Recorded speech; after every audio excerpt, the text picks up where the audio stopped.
Existem histórias quase esquecidas pelo tempo.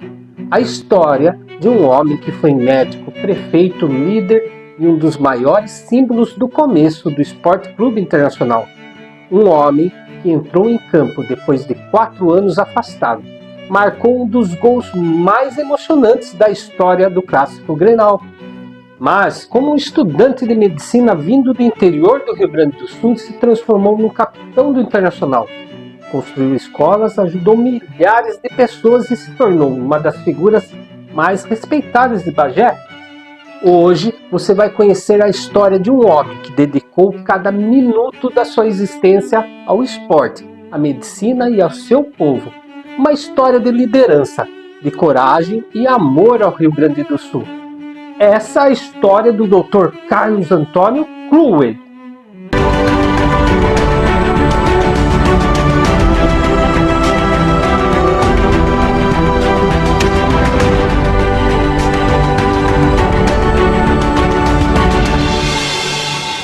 Carlos Antônio Kluwer nasceu em 3 de janeiro de 1890.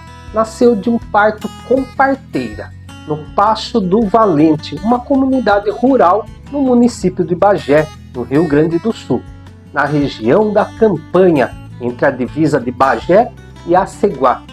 Era o 4º filho de uma família enorme, de 14 irmãos, fruto do casamento entre João Henrique Kluwer e Taurina Cândida Sarmento. A família Kluwer era conhecida pelo espírito trabalhador, pela dedicação aos estudos.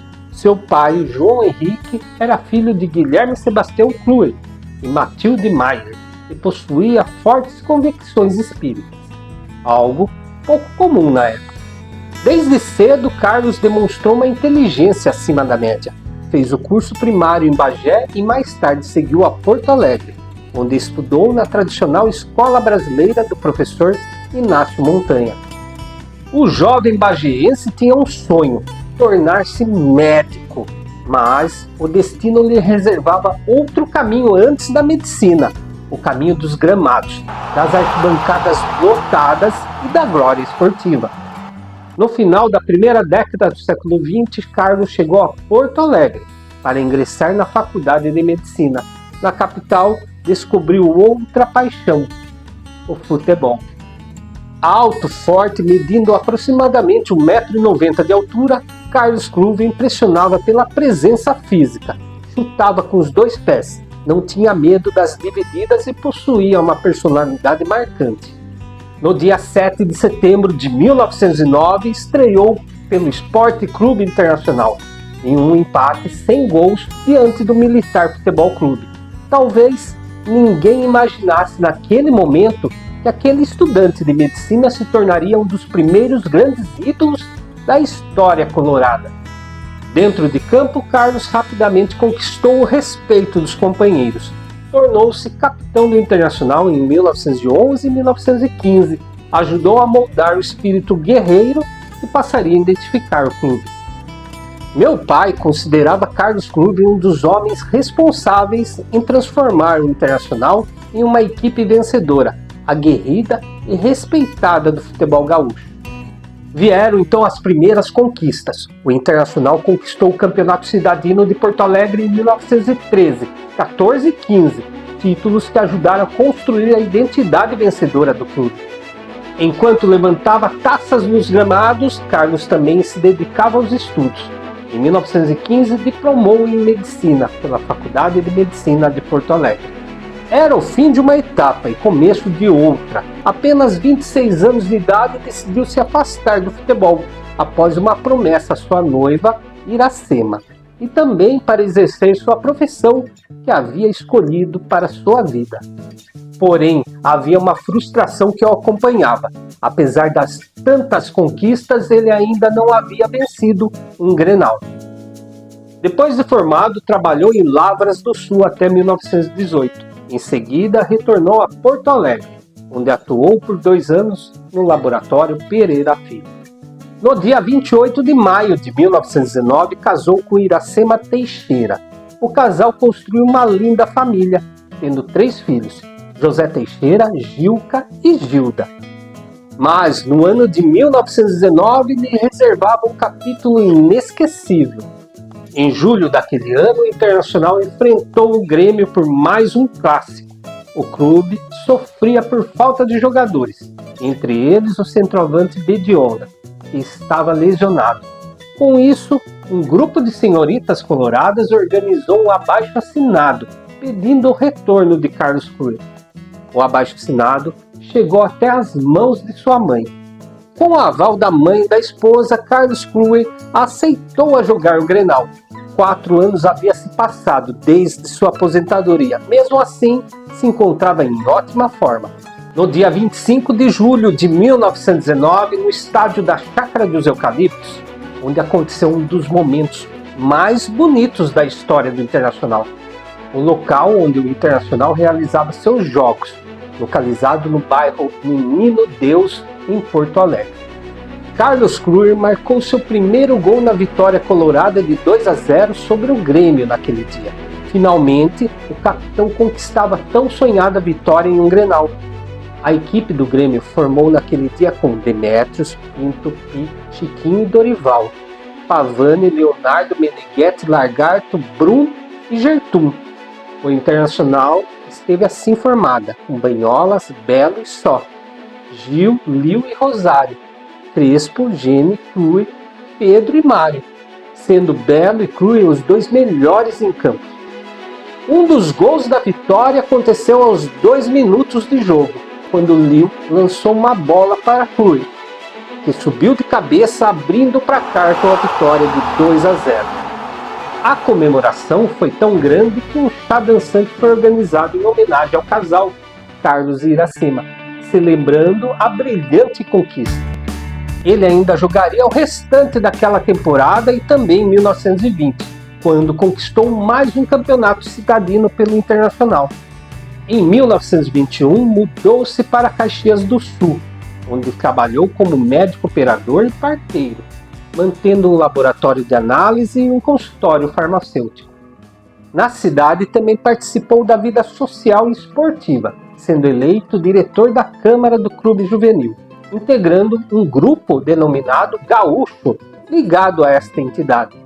Em 1922 foi diretor esportivo do Clube Juvenil.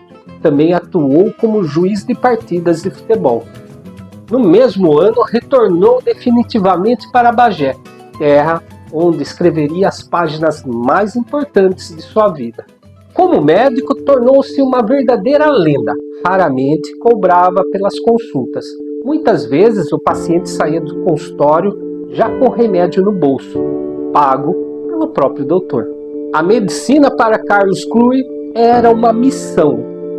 Entre 1938 e 1940 exerceu o cargo de inspetor federal de ensino. Em seguida tornou-se exator estadual da Mesa de Rendas de Bagé. Era um coletor encarregado de calcular, fiscalizar e arrecadar os impostos. O seu amor pela educação o levou a participar da criação da Sociedade Assis Brasil de Educação Rural e também do Ginásio Municipal, que mais tarde se transformaria no Colégio Estadual de Bagé.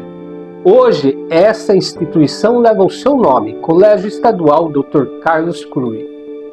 Em uma impressionante campanha cívica, foi eleito prefeito de Bagé pelo PSD em 1948, exercendo o cargo até 1951. Como prefeito, construiu as primeiras casas populares da cidade, criou escolas rurais, melhorou as estradas intermunicipais, tornou-se uma referência pela correta aplicação do dinheiro público. Na década de 1950, presidiu a Comissão Geral das Festas Nacional do Trigo, mais uma demonstração do seu prestígio junto à comunidade bagéense. Seu nome já havia ultrapassado as fronteiras do futebol. Era um líder político, um educador, um médico amado pelo povo. Carlos teve um primo, Ricardo Cruel, conhecido como Bitu, nascido em Porto Alegre em 9 de junho de 1895. Bitu estreou no Internacional em 1914. Após a saída de Carlos, assumiu a braçadeira e capitão, atuando também como técnico da equipe. Despediu-se pela primeira vez em 13 de outubro de 1918, na vitória de 5-0 sobre o Taquariense. Em 1919, mudou para o Rio de Janeiro, onde fez um amistoso contra o Flamengo. A equipe formada por gaúchos residentes no Rio de Janeiro. De volta ao Rio Grande do Sul, Bitu retornou ao Internacional em 1920 e permaneceu até 1925. A tradição da família ainda colocaria outros 2 nomes nas equipes inferiores. Eram Kerry e Nenito. A história de Bitu é tão rica que daria um episódio especial. Vocês não acham? Voltando à história de Carlos Cruy. Ele faleceu em 28 de setembro de 1966 e a cidade de Bagé parou. Seu sepultamento reuniu uma multidão impressionante. O caixão foi conduzido por um enorme acompanhamento popular, uma das maiores demonstrações de carinho já vistas na cidade. Mesmo após a sua morte, as homenagens continuaram. Em 1967 foi criado um grande prêmio Dr. Carlos Cruy. Em 1968, uma estátua em sua homenagem foi inaugurada em Bagé. Carlos Cruy foi muito mais que um jogador de futebol. Foi um homem que salvou vidas, educou gerações, administrou uma cidade e ajudou a construir a identidade de um dos maiores clubes do Brasil. Seu nome está gravado na história do Internacional, nas ruas de Bagé, nas escolas que ajudou a criar, principalmente na memória de todos aqueles que acreditam que o esporte pode transformar pessoas. Porque alguns homens ganham títulos, outros conquistam cargos. Poucos conseguem deixar um legado tão grande que continua vivo décadas depois de sua partida. Se você gostou dessa história, se inscreva no canal, ative o sininho para receber todas as notificações, curta, comente e compartilhe com aquele amigo que também adora as histórias do futebol.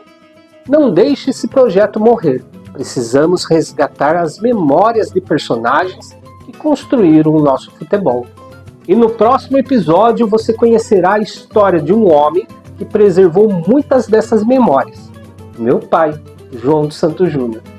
Porque ainda existem muitas histórias para serem contadas.